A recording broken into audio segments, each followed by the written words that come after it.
जय श्री गणेश। नमस्कार। मैं आचार्य संजय द्विवेदी। मेरे समस्त प्रबुद्ध दर्शकों का मेरे चैनल पर हार्दिक स्वागत है। प्रिय दर्शकों, आज मैं दैत्य गुरु शुक्राचार्य के राशि परिवर्तन प्रभाव को लेकर आपके सम्मुख उपस्थित हूं। दैत्य गुरु 7 नवंबर को अपनी राशि का परिवर्तन कर चुके हैं तथा वर्तमान समय में देवगुरु बृहस्पति की मूल त्रिकोण राशि धनु राशि में प्रवेश कर चुके हैं। अब यहां पर दोनों गुरुओं का आपसी संबंध बनेगा। एक महाप्रबल परिवर्तन राजयोग का निर्माण हो रहा है जो समस्त राशि के जातकों को विशेष रूप से प्रभावित भी करेगा, कुछ बड़े लाभ भी देने वाला है। आज मैं कन्या राशि के लिए शुक्राचार्य के स्वराशि परिवर्तन का किस प्रकार का प्रभाव प्राप्त होगा, किन भाव में वृद्धि होगी, इस समय में आप कितना लाभ ले पाएंगे अथवा कहीं पर कोई समस्या आ सकती है तो उसका क्या निराकरण है, संपूर्ण विश्लेषण मैं पूर्ण तर्क के साथ करने जा रहा हूं। प्रिय दर्शकों, इस राशिफल को आप अपने चंद्र राशि के आधार पर देख सकते हैं, अर्थात आपकी जन्म कुंडली में यदि 6 नंबर में चंद्रमा है तो आपकी कन्या राशि। कन्या राशि के स्वामी बुध हैं, जहां पर बुध की दोनों राशियों के लिए गुरुदेव बृहस्पति 2 केंद्र के स्वामी। कन्या राशि के लिए गुरुदेव बृहस्पति आपके चतुर्थ तथा आपके सप्तम भाव के स्वामी। वर्तमान समय में इनका गोचर आपके भाग्य भाव में चल रहा है। इसी प्रकार से शुक्राचार्य बुध के साथ परम मित्र होते हैं। अति मित्र के भाव में होते हुए ये आपके भाग्य और धन के स्वामी। भाग्येश धनेश का गोचर आपके चतुर्थ भाव में प्रारंभ हो चुका है। अब ये गुरु जो देवगुरु हैं उनका तथा दैत्य गुरु दोनों का कन्या राशि के लिए विशेष योग बन रहा है, जहां पर चारों विशिष्ट भाव हैं। चारों विशिष्ट भावों का आपसी संबंध कन्या राशि के जातकों के लिए विशेष रूप से वृद्धि के अवसर देने वाला है, महालाभ प्रदान करने वाला है, क्योंकि यहां पर निश्चित रूप से आप महाभाग्यशाली रहने वाले, महाभाग्य का साथ मिलेगा। क्योंकि जब भी परिवर्तन राजयोग बनता है तो जिन दोनों ग्रहों के बीच में ये परिवर्तन राजयोग बनेगा उन दोनों ग्रहों का संपूर्ण प्रभाव प्राप्त होता है।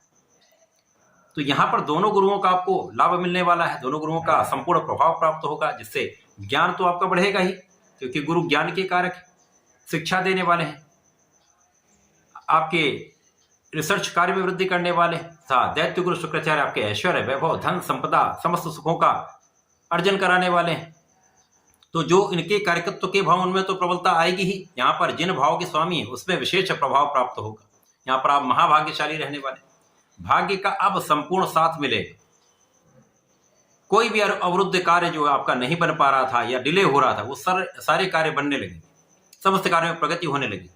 विशेष रूप से आपके कार्य क्षेत्र में विशिष्टता आ जाए, कई मार्ग प्रशस्त हो जाएंगे, नए नए अवसर आपको प्राप्त होने लगेंगे।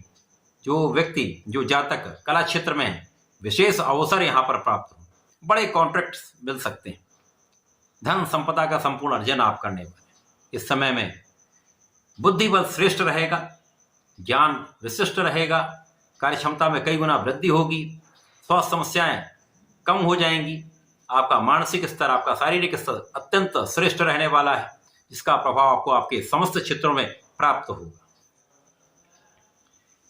निश्चित रूप से जब आपके लग्न को प्रबलता मिलती है, आपका बौद्धिक स्तर अच्छा होता है, ज्ञान अच्छा होता है, तो आप किसी भी समस्या से बाहर आ सकते हैं, किसी भी समस्या का निराकरण कर लेते हैं। तो ऐसी स्थिति आपके लिए निश्चित रूप से बन रही है। अब यहाँ पर वाणी का भाव भी विशिष्ट रहेगा, वाणी की चतुरता से, ज्ञान की विशिष्टता से आप समस्त क्षेत्रों में अच्छा करने वाले, परिवार का संपूर्ण सहयोग मिलेगा, पारिवारिक भाव में वृद्धि होगी तथा यहाँ पर पारिवारिक संपत्ति से आपको लाभ निश्चित रूप से प्राप्त होगा। इस समय में दोनों गुरुओं का संबंध आपके व्यवहारिक स्तर को विशिष्ट करने वाला, आपकी जो वाणी की कठोरता थी वो समाप्त तो होगी। सोच विचार कर आप बात करेंगे, विचार की क्षमता आपकी बढ़ जाएगी, आप बहुत सोच विचार कर कोई भी निर्णय लेने वाले, आप में धैर्य भी अच्छा यहां पर प्राप्त होने वाला है, आप में संयम आ जाएगा तथा विवेक बढ़ जाएगा, जिसका प्रभाव आपके समस्त क्षेत्रों में मिलेगा। विशेष रूप से कार्य क्षेत्र में जो निरंतरता है वो बनी रहे, कार्य क्षेत्र की प्रबलता प्राप्त हो जाए। इस समय में धन का बड़ा आगमन आपके पास होगा, महाधन का जब लाभ होता तो आपके सुखों में निश्चित रूप से वृद्धि होती है। अब सुख संपदा देने वाले सुख संपदा के भाव में ही होंगे, सुखों के भाव में होंगे, तो सुख साधन आपके बड़ी मात्रा में बढ़ने वाले, भूमि भवन वाहन का संपूर्ण योग प्राप्त होगा, आपके सुखों में भी वृद्धि होगी, आपके माता पिता के सुखों में वृद्धि होगी, माता पिता का आशीर्वाद प्राप्त होगा। इसी प्रकार से यहाँ पर जिन लोगों के पास अपना घर नहीं है, घर बन सकता है, वाहन नहीं, वाहन आ सकता है, भूमि का आप क्रय कर सकते हैं, जनता का संपूर्ण सहयोग मिलता है। जो लोग सामाजिक क्षेत्रों में हैं, राजनीति में हैं, शासन प्रशासन में हैं, उनको संपूर्ण रूप से लोगों का सहयोग भी मिलेगा और लोगों के बीच में आप विशेष रूप से प्रभावशाली भी रहने वाले।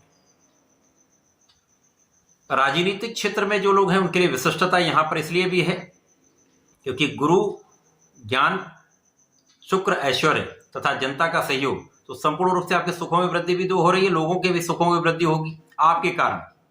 तो जब आपके कारण किसी को लाभ प्राप्त होता है तो उनके बीच में आप विशेष रूप से पॉपुलर हो जाते हैं, आप में यश, आपके यश में वृद्धि हो जाती। तो ऐसा योग यहाँ पर बन रहा है।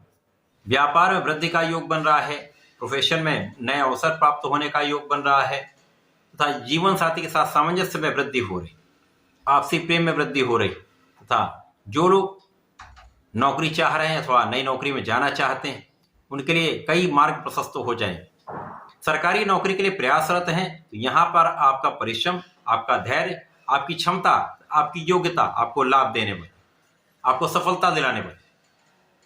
अब इस समय में शुक्राचार्य यहाँ पर है, गुरुदेव यहाँ पर है, तो परिश्रम भी श्रेष्ठ है, लोगों का सहयोग भी, भाई बहनों का विशेष रूप से सहयोग प्राप्त होता है तथा संतान वृद्धि का अवसर यहाँ पर मिलेगा, संतान प्राप्ति होगी, संतान भी अच्छी रहने वाली है, प्रेम संबंध भी आपके अच्छे रहे।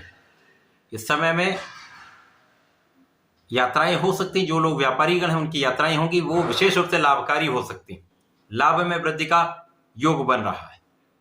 अब शुक्राचार्य यहाँ पर है तो कार्य क्षेत्र विशेष होगा, धन का क्षेत्र विशेष होगा क्योंकि धन के स्वामी है, तो कार्य क्षेत्र से धन का लाभ प्राप्त होता है जो बड़ी मात्रा में आपको मिलेगा। तो ये समय आपके लिए अत्यंत अनुकूल है जो आपको चहुं ओर से लाभ देने वाला है। केवल इस समय में आपको अपने बुद्धि का और ज्ञान का सही उपयोग करना है, सही समय पर विचार करके सही काम करना। इस समय में आपको नियमित रूप से भगवान श्री हरि की शरण में रहकर विष्णु सहस्त्रनाम का प्रत्येक गुरुवार को पठन करना चाहिए अथवा सुनना चाहिए तथा प्रत्येक शुक्रवार को भगवान भोलेनाथ पर दही से अभिषेक करना चाहिए। ओम नमः शिवाय पंचाक्षर मंत्र का एक माला का जप अवश्य करना चाहिए, आपके कष्ट दूर होंगे, लाभ निश्चित रूप से होगा। तो ऐसा करके इसका लाभ लें। धन्यवाद, नमस्कार।